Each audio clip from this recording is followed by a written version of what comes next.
তীব্র তাপদাহের গরমে অতিষ্ঠ তৃষ্ণার্ত পথচারীদের মাঝে শরবত বিতরণ করা হয়েছে।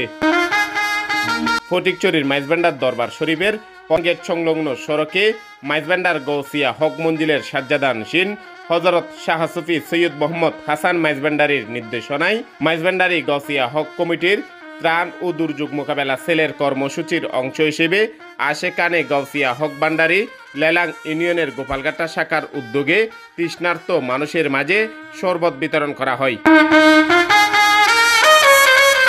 শুক্রবার সারাদিন শরবত বিতরণকালে খেদমত করেন সংগঠনের গজুনের সাংগঠনিক সমন্বয়ক আলমগীর আলম, আনিসুদ্দিন সুহেল, আবুল কালাম ভান্ডারি, গোপালঘাটা শাখার সভাপতি মোহাম্মদ ইসমাইল, সাধারণ সম্পাদক মোহাম্মদ রাশেদ সহ সংগঠনের বিভিন্ন পর্যায়ের নেতৃবৃন্দ।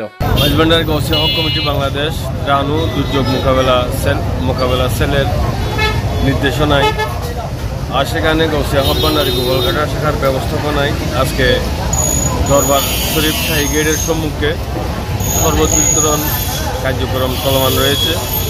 গত বছরও এই গোপালঘাটা শাখা সাধারণ পথচারীদের মাঝে শরবত বিতরণ করেছেন। তারই ধারাবাহিকতায় আজকেও এই অনুষ্ঠান কর্মসূচি ওনারা হাতে নিয়েছেন।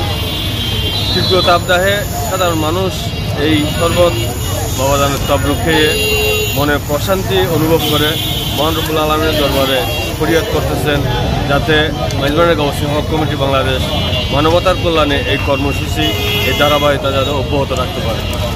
আপনারা সকলে দোয়া করবেন এই গোপালঘাটা শাখা যাতে উত্তরোত্তর মানবিক কল্যাণগুলো মানবিক কাজগুলো যাতে ধারাবাহিকভাবে চালু রাখতে পারে সকলের কাছে দোয়া করতেছি।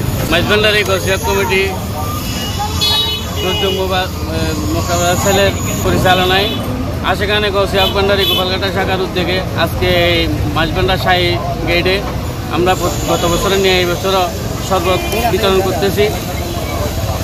আমি মনে করি এটা বাবাজানের মানবতার যেই খেদমতের নির্দেশনা করেছেন এটাই অন্যতম। আপনারা সবাই আমাদের জন্য দোয়া করবেন, আমরা যত আগামীতেও আমাদের এই কর্মসূচি রাখতে পারি। মাইজভান্ডার গৌসিয়া হক কমিটি বাংলাদেশ কেন্দ্রীয় পরিষদের